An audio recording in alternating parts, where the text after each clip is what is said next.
വെള്ളിയാഴ്ച ആന്ധ്രാപ്രദേശിലാണ് ഈ സംഭവം നടന്നത്.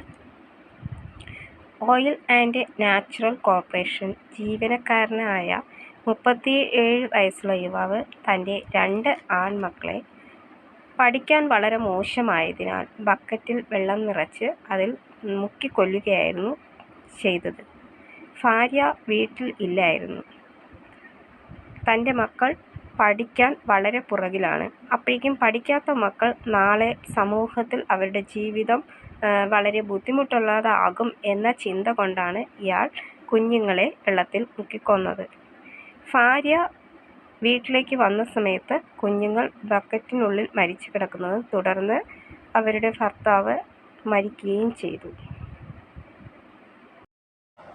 ഇതുപോലത്തെ ചെറിയ ചെറിയ ദിവസമുള്ള ന്യൂസുകളും അതുപോലെ തന്നെ മോട്ടിവേഷൻ വീഡിയോസും ലഭിക്കുന്നതിനായി എൻ്റെ ചാനൽ സബ്സ്ക്രൈബ് സപ്പോർട്ട് ചെയ്യാൻ മറക്കരുത്.